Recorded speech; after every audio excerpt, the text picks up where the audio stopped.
Mahiwaga nga mati Papa Carlo!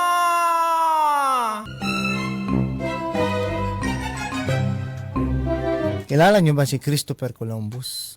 Oo. Si Christopher Columbus, yan ang voyager noong unang panahon. Yan ang nakadiscover sa Amerika. Amerika. Siya rin ang isa sa mga voyager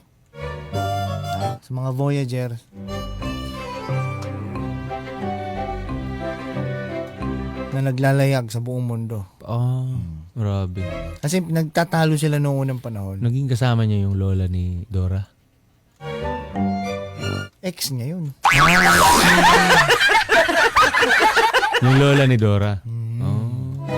Mayordoma niya yun. Mayordoma pala. Sa barko. Si Christopher Columbus, noong unang panahon, nagtatalo sila. Kung bilog ang mundo.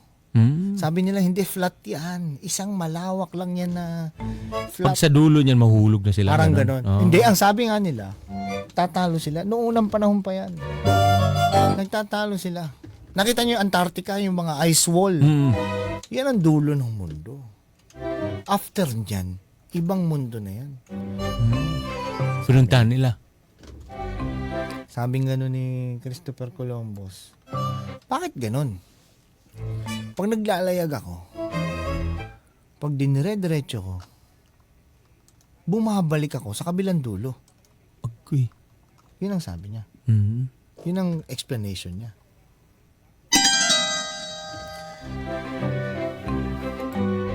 So yun ang pinagtatalunan nila. Bilog ba ang mundo?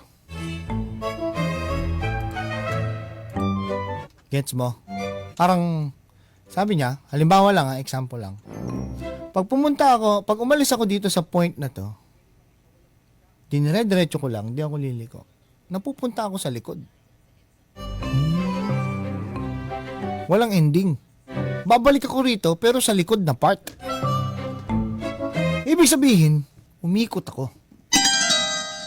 Sabi niya ng mga tao, flat nga ang kulit mo. Sabi niya. Alam niyo ba si Papa Carlo ang isa sa pinakamayamang tao? Sino ba ang mga pinakamayamang tao ngayon? Mark Zuckerberg, Elon Musk. Mas mayaman pa si Papa Carlo doon kasi si Papa Carlo ay May sariling mundo. Ay, wala akong mausap dito, ha? Nakakapikon to, hindi ko maintindihan, eh, ha? Ha? Sasapakin ko yan. Ano? Elon Musk, may sariling satellite, may rocket. Si Mark Zuckerberg, may sariling Facebook. Si Bill Gates, may sariling computer. Si Papa Carlo, may sariling Mundo. di ba? Sila wala silang sariling mundo. Okay. Oh. So, tuloy natin yung kwento. Hindi na para patagalin pa. Kakaikot ni Christopher Columbus na discover niya ang Amerika. Bakit? Halimbawa lang bakit pag umalis siya sa New York, ang bagsak niya sa kabila, Los Angeles? Yan ang kanyang tanong. Gets nyo? Ibig sabihin, umalis siya rito, umikot. Pag tinignan mo sa mapa, nasa kabilang side siya, hindi siya bumabalik sa New York. Hindi siya atras. Umikot lang siya. Yun yung kanyang explanation. At alam nyo ba, sa paglalayag, yan ang unang transportation eh. Sa paglalayag, wala silang ibang gabay, kundi hangin at buwan. Yan lang ang kanilang gabay. Wala silang kompas, wala silang iba, hangin lang. Weather at buwan. Kaya ako lang naikwento sa inyo nung nakaraan, nakita nyo full moon. So bukod doon, sa pag-i-explore sa kanilang paglalakbay sa voyage, Papa Carlo, si Magellan, Magellan. bakit pinaalis ng hari yan? Magellan? Nagkulang ng supply. Hmm. Sa lugar nila, wala nang supply ng ganito, ganyan. Maghanap ka, libutin mo ang buong mundo. Umalis ka, makipag-barter ka. Di ba nakwento ko last week? Noong unang panahon, Ming Dynasty, sa China, sa India, barter, palitan, wala pang pera, produkto, ang dala, walang pera. Diba? So, sa mga hindi nakapakinig, noong unang panahon, wala pang pera, palitan lang. Gusto mo ng asin, Meron akong paminta, palit tayo. Ganun lang. Hanggang sa dumating yung panahon na, ay, hindi ko na kailangan ng paminta. May ero na ako niyan. Ay, ganito na lang. Silver na lang. Tumbasan ko na lang yan. Kaya, nagkaroon ng pera. Hanggang sa, pag marami ka ng silver, ang hirap dalhin. 'Di ba? Okay. Kumuha ng papel. Parang credit. O, ito. 100 silver. Huwag mo nang dalhin. Delikado eh. Okay, doon na tayo. Si Magellan naghahanap ng spices. Nakarating sa Pilipinas. Si Magellan nakarating sa Cebu, 'di ba? 15th century. Na-discover ang Pilipinas. Isa siyang Portugis. Pero galing siya sa pag-uutos ng hari ng Espanya na si King Philip. Kaya pinangalan Philippines. Philippines. Magkasabay ba sila ni Haring? Haring King.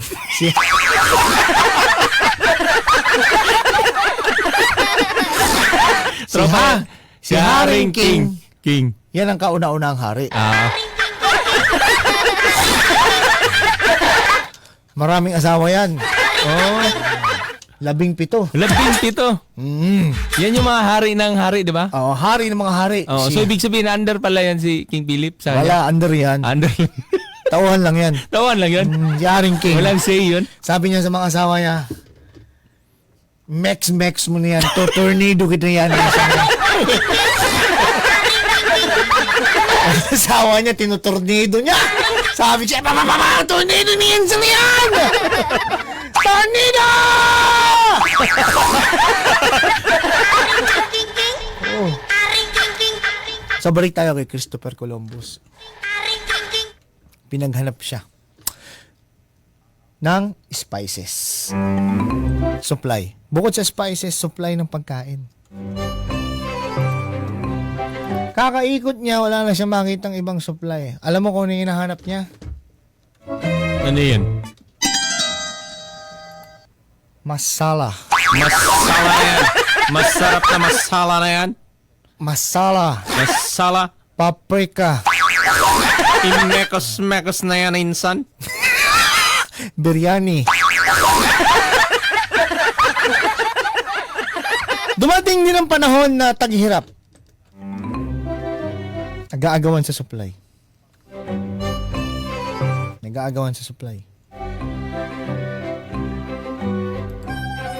Dumating siya sa lugar, naghahanap siya ng masala.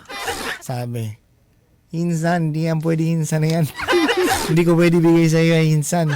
I'm sorry, Insan. Nagamit ko yan dito yan. Tornado ako, Insan. Alam mo, matalino si Christopher Columbus. Ito yung kanyang 4th voyage siya. Research nyo. 4th voyage, Christopher Columbus. Pang-4 na alis na niya. Okay? Ang dala niya, Negros Navigation sa Supercat. Yung bumabiyahe ng Danau.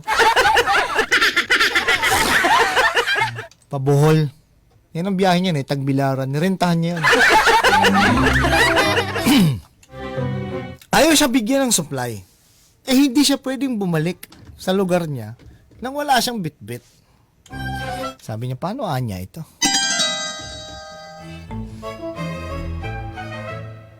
Nagtaghirap ang mga tao. Kahit saan ako pumunta, ayaw ko bigyan ng supply.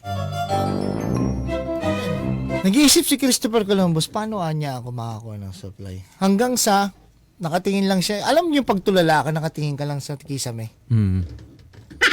Noong unang panahon, wala namang kisame. Nakatingin siya, nakita niya. Bilog yung buwan. May naisip siya ngayon.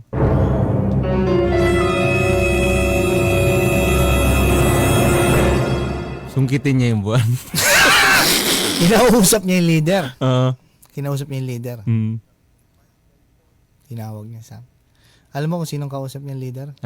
Leader ng Hook Balahap.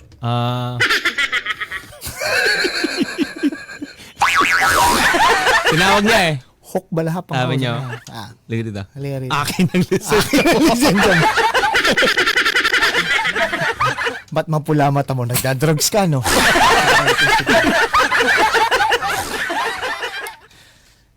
Sabi niya doon sa leader, bakit ang damot mo? Mali ang ginagawa mo. Kaya kitang parusahan.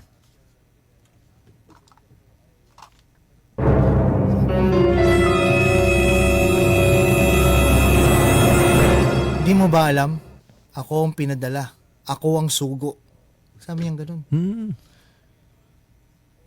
Sabi niyan, ako ang sugo. Dahil sa sama na ugali mo, parurusahan kita. Di ba sabi ko nga sa'yo, kabisado niya. Kasi nga Voyager siya, maglalakbay siya. Kabisado niya yung panahon. Nakita niya yung full moon. Alam niya na patapos na yung full moon. Agoy. Sabi niya, sa sama ng ugali mo, tatanggalan kita ng buwan. Ah. Sabi niya ganun. Nawala bigla yung buwan. Bukas, wala ng buwan. Oh. Ayaw mong maniwala.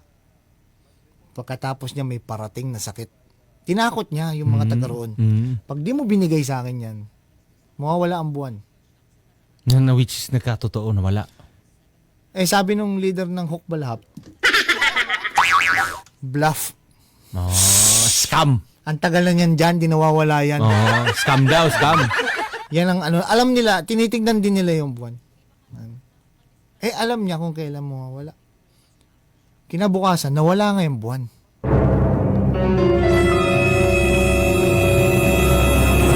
Nataranta sila.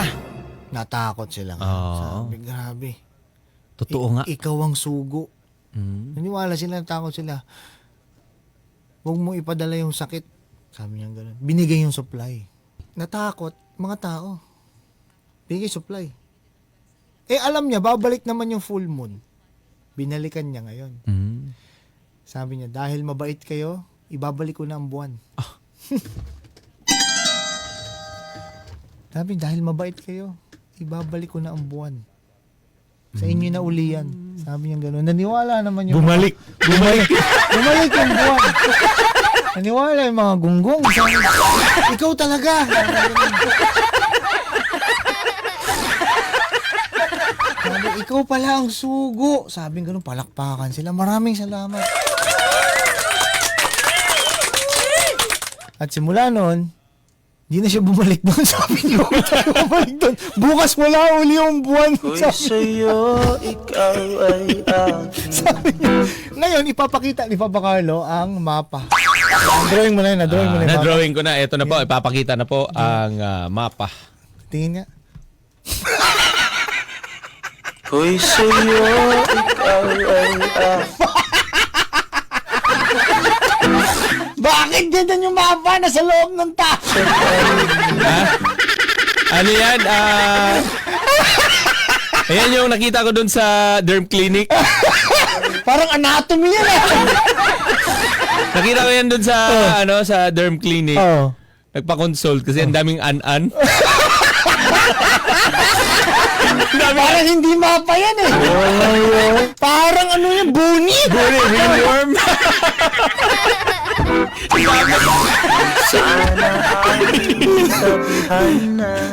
Barangay LS 97.1